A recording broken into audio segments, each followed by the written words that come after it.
señores, yo tengo que llevar adelante esta obra por los argumentos que ha venido desplegando el presidente, además de manera secuencial, lo cual no deja de llamarme la atención. Ha hablado de una conjura, ayer directamente habló de la intervención de un gobierno extranjero. Palabras mayores. Y por otro lado, tengo jueces que me dicen, pues se para la obra. Yo no sé, la verdad es que nunca había visto una hipótesis así. Se supone que cuando dictas el auto de seguridad nacional ya diste el manotazo y aquí ya no hay tutía, ¿no? Todo mundo se sujeta a la lógica de que la nación está en riesgo. ¿Cómo pueden los jueces estar emitiendo eso? ¿Y cuál es la solución, Samuel? Porque yo esa ecuación no la había visto nunca. Bueno, es la primera vez que pasa y hay que decir que es efecto de la reforma que se inició a principio de este gobierno, ¿verdad? La reforma en el Poder Judicial, que algunos le llaman la reforma Saldívar, que permite justamente que un juez pueda realizar estos elementos. Obviamente, eso va a pasar a un colegiado y puede llegar hasta la Suprema Corte de Justicia de la Nación. El tema es si con la Declaración de Seguridad Nacional el juez tendría que haber cambiado o no su resolución para poder permitir que continúen las obras del Tren Maya, ¿no? Ese es el tema. Pero pregunta, digo, déjame llevar, Emilio, el argumento a otro país. Si el presidente Zelensky, ante la invasión rusa, dice, por seguridad nacional, yo decreto la conscripción obligatoria. Todos los varones de 18 a 60 años tienen que servir a las armas. Y un juez llega y ampara a algunos. Y dice, pues ¿sabe qué? O sea, no, yo no estoy seguro que eso pueda ocurrir en otro país, pero en este caso yo creo que es excedido que el presidente utilice el argumento de seguridad nacional, pero ya lo usó, ¿no? Y de pronto un juez te lo para y dice, no, pero tranquilo, en 6 meses la Suprema Corte va a ver quién tiene razón. Si fuese una guerra, si fuese efectivamente una injerencia externa, estaríamos en un problema muy serio, Emilio. Sí, desde luego. El abuso del derecho tiene costos muy altos y la ignorancia de la ley, que es un principio jurídico fundamental, no exime a nadie de su cumplimiento. Quien se ha propuesto, y esto es lo que llama la atención, cumplir y hacer cumplir la ley no puede ser la contraparte en términos de juez y poder determinar qué es y qué no es. Ojo con este dato. Aunque él tutela la seguridad nacional, el presidente, la seguridad pública ahora y también la seguridad interior, eso no significa que no haya un principio de determinación de los alcances y límites. Creo en lo personal que así... O sea, una vez que emites el decreto, todavía está sujeto a revisión de todo tipo. Sin duda alguna aquí. ¿Por qué razón? Porque la forma en que se ha establecido no es ni siquiera la obra en sí misma, es tratar de limitar la acción legal, legítima, constitucional de quienes no están de acuerdo señalando sus propios argumentos, como es la defensa de sus tradiciones, de sus ancestros, de sus tierras. Sí, Emilio, pero yo no quiero polemizar contigo ni con Samuel, pero si ya el Ejecutivo, yo no estoy de acuerdo, pero es un mandato del presidente de este país. Esto es un asunto de seguridad nacional. No entiendo, aunque no comparto, no entiendo por qué el juez puede seguir paralizando eso, Emilio.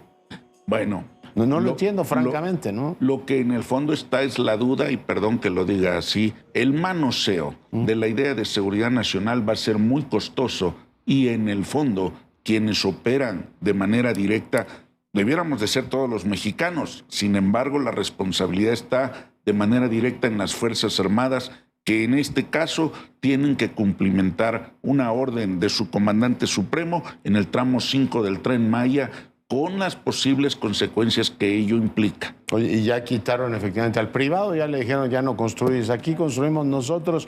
No deja de ser llamativo que haya utilizado efectivamente esta figura y estemos en la situación que estemos, porque, bueno, a pesar de que el presidente cree en el adanismo político, o sea, nunca había ocurrido que bloquearan una obra, pues yo digo que le eche un telefonazo a Fox y le diga, querido, pues a ti te bloquean un tren, a mí me bloquearon un aeropuerto. Y me hubiese encantado decir que los atencos eran una amenaza a la seguridad nacional. Peña Nieto, pues para vergüenza de su administración, nunca pudo completar el Tren México-Toluca porque el PRD de la Ciudad de México bloqueaba la posibilidad de que el tren bajara hasta Observatorio. O sea, todos los presidentes han tenido estos problemas. A mí lo que me preocupa es que en vez de usar una ley que permita la construcción de infraestructura en buenos términos, el presidente da el manotazo y dice, yo no sé lo que van a hacer los otros, yo invoco la seguridad nacional, Samuel. Pues sí, nada más con tu comentario te hago una acotación. Efectivamente, en el caso de Ucrania, tú estás en una situación de suspensión de garantías. Espero que no se les ocurra hacerlo en el caso del Tren Maya. Pues oye, cuando invocas la seguridad nacional, ¿de qué estás hablando? Sí, pero estás en una situación distinta. O sea, ¿es seguridad nacional a la mexicana? No, la situación de seguridad nacional es de menos nivel que la suspensión de garantías, porque la suspensión de garantías está previsto tanto en la Constitución como en la Convención Americana sobre los Derechos Humanos, pero requiere situaciones específicas de ataque a la soberanía de la nación, etcétera, etcétera, para poderlo justificar, situaciones muy graves.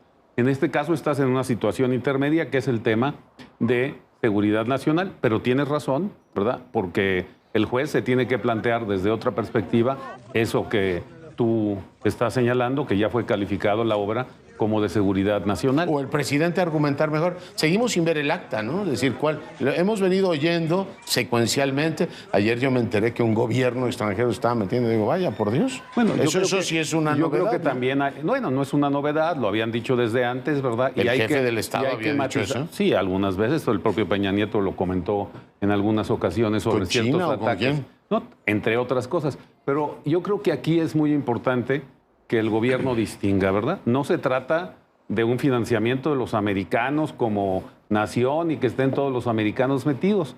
Es evidente que hay organizaciones, algunas de las cuales son financiadas por parte del gobierno norteamericano y otra parte por otras organizaciones que financian. Y es importante que se transparente también eso, ¿verdad? Pero eso no es injerencia, ¿no? O sea, México está ayudando con el Sembrando Vida a Guatemala. ¿Nos estamos metiendo en la política de Guatemala porque a alguien no le gusta? No, y además hay que entender que el gobierno norteamericano no es monolítico, que hay muchísimas organizaciones que pueden hacer ciertos elementos, ciertos puntos. Hay organizaciones de un solo partido político, de otro partido político, y hay organizaciones que abarcan a todos ellos más el Lo que pasa es que distinguen el abanico. Digo, se está devaluando más que el euro la palabra, ¿no? Es decir, si yo digo que hay injerencia en un gobierno extranjero, sí, pero poquito, ¿eh? Tampoco me lo tome tan literalmente. Y uno dice, oiga, es la palabra del jefe del Estado hablando de la injerencia de un país extranjero y estás invocando la materia que referíamos, Emilia. Sí, en el pasado recordemos solamente, y esto es muy importante para nuestro auditorio, lo voy a decir en estos términos, mis queridos doctores, la idea de seguridad nacional invocaba el principio de la razón de Estado. Sí. Y es cierto, el principio de la razón de Estado conlleva en la realpolitik un elemento fundamental que es la sobrevivencia del Estado mismo. No creo, honestamente, que un tramo como el que se menciona del Tren Maya esté poniendo en riesgo ni la soberanía, ni las instituciones, ni la democracia para invocar precisamente este elemento de seguridad nacional. Hay que ser cuidadosos porque esto significa que la capacidad política para convencer a otros actores ha disminuido. Y esto tiene que ver con quienes viven en la región y tienen todo el derecho de defender precisamente aquello que consideran que es legítimo. Ahora bien, hay un tema que se les ha dicho, cuidado, porque el tema de riesgo y amenaza en seguridad nacional es que se está visualizando. Entonces, todos los que de una u otra manera atendemos este problema de seguridad nacional, lo valoramos y estamos esperando cómo se va a justificar en el diario oficial de la Federación esta decisión del Consejo de Seguridad Nacional, en donde tenemos que entender cuál fue la lógica que llevó a ello. Sí, absolutamente lo tendrían que transparentar. Oye, lo dejamos ahí porque, bueno, ya empezó el pitorreo en Yucatán y Quintana Roo, que como habla el presidente conjura, van a pedir independencia y a fragmentar el pacto federal. Yo espero que esta cantidad de barbaridades no crezcan y se deje efectivamente las cosas en su justa dimensión. El expediente Caro Quintero.